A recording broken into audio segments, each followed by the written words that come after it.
In this video, I'm going to show you how you can use the bulk import/compile images feature of the puzzle generator to compile your crossword puzzles.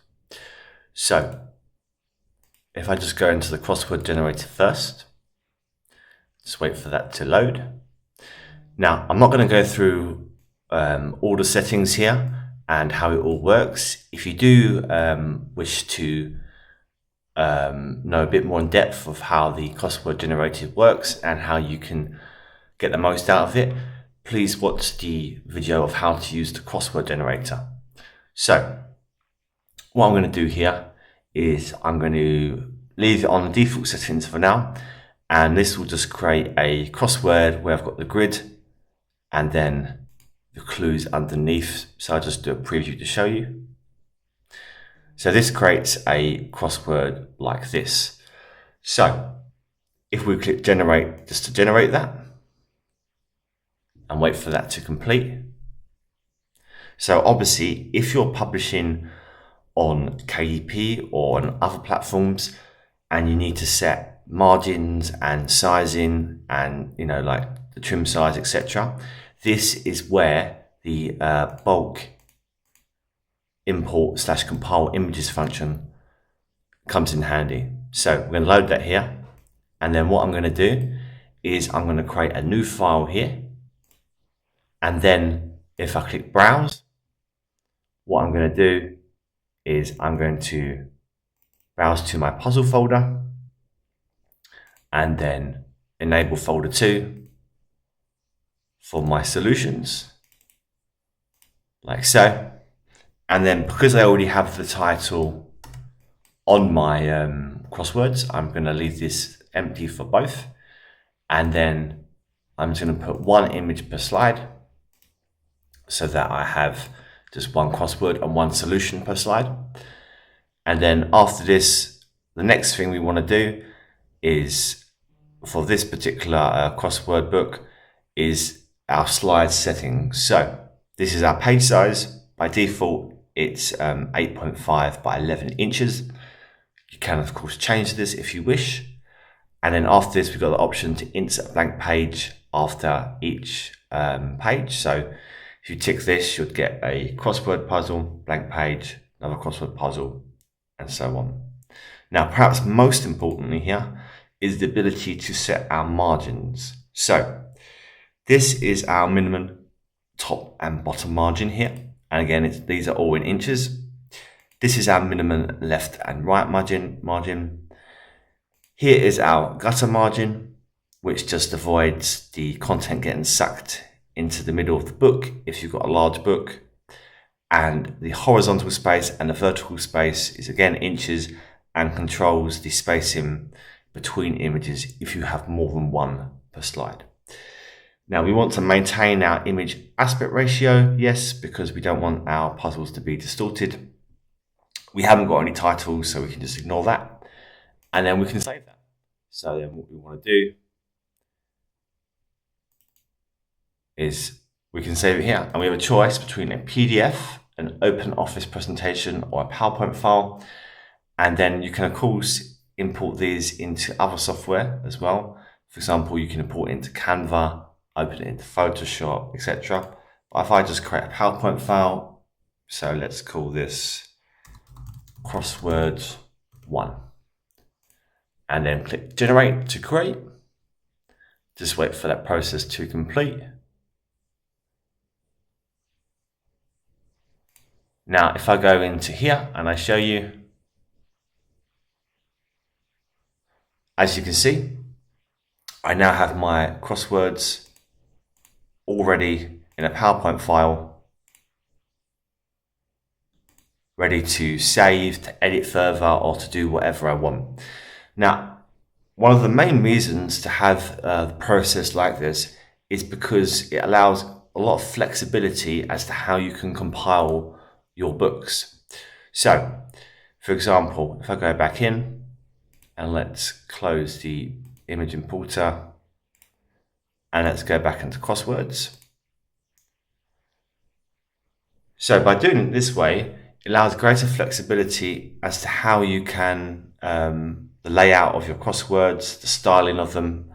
For example, if I wanted to have them side by side, so let's just do a preview of that. So let's make the question text a little bigger. Let's try 24 and 24 on the letters. Just update that. So yeah, that's okay. So again, if I hit generate and then wait for that process to complete,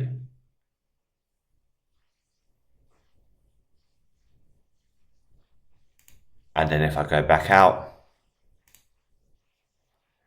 back into the image importer, and again here, new file, folders 1 and 2 enabled. Let's remove my titles, and then I want 2 images per slide so that I can have 2 crosswords per slide. So again, if I go back out and I go back into my folder here for puzzles and then solutions, like so, and again, you can change all these other settings if you want. I'm just going to leave them as default. And then if we go back into here, and then let's do crosswords 2. And then let's generate that for you.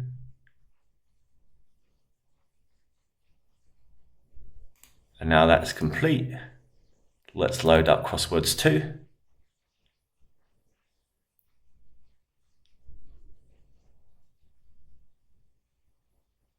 And as you can see now, I have 2 crosswords per page and 2 solutions per page.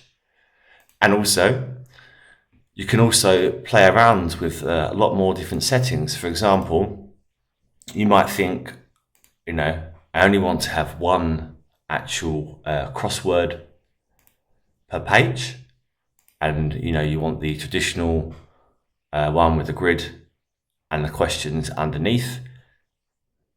Let's just turn down the sizes a little bit. So then what you can do, or what you might like to do is, for example, is over here, you can tick, don't include the questions or clues in the solution. So if I tick that, that means for the solution, I'll only just get this grid. And so if I quickly generate that for you,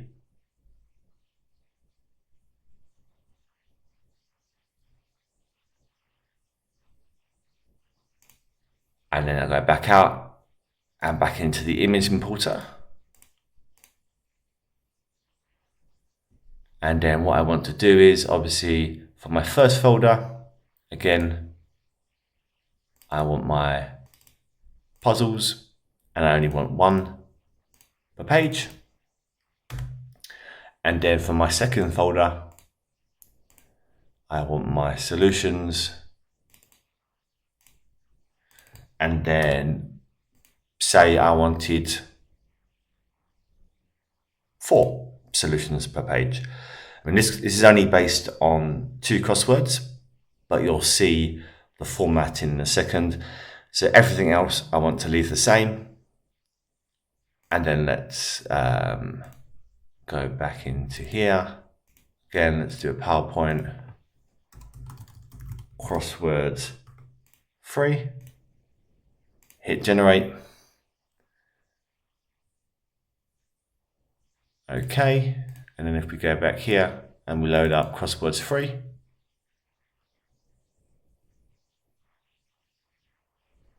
you can see I've got my 1 crossword per page here and here with my margins. And then after this, I've got it set out so there would actually be room for, obviously if I had 4 crosswords, then it would be crossword 1, 2, 3, and 4 for the solution. Now, of course, where this also comes in handy and where it'd be much more beneficial is down the line when there are a lot more puzzles in Puzzle Generator 2.0, is that you can compile a whole book. For example, here, you could have import your crosswords, import your Kalkadookos, import Sudokus, etc., etc. So you can compile a book with all different puzzles in a few clicks. Now, the last thing I just want to show you, which is particularly useful for the crosswords. Say, for example, we're generating the crosswords and the questions separately. So what that is we have an image just for the crossword, and then we have an image, separate image for the questions or the clues. So if I'm using this option, obviously down here, I need to select a folder for the questions. And if I just show you the preview of this, so you'll have the crosswords like so, and then you'll have the questions on a separate page like that. Now, if I hit generate quickly, just wait for that process to complete. And if I go back out and into the importer, so now, because I have an extra folder, so my first folder is going to be my puzzles. And again, I want one. My second folder is going to be my questions. And again, I want one and no title. Now, this is where this feature here comes in handy. That's to alternate between images for importing. So if I tick this option, it will import alternating between those two folders until they are both finished, and then move on to folder 3. So obviously, if you're generating the questions separately, but you still need them next to the actual crossword, then this is where this feature comes in handy. So I've got my puzzles, my questions, and then lastly, I'm going to import my solutions and remove the title again. And again, we're just going to have one per slide. Let's change it this time. Let's do 6 by 9. Again, on all the other settings, again, you can play around with them, change your margins, etc. And then what I'm going to do is I'm going to save that. And then let's call this Crosswords 4 and save. And we'll just generate that quickly. Okay, I'll close that. And let's load up Crosswords 4.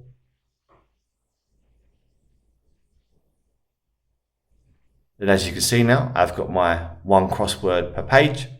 And then afterwards, I have my questions.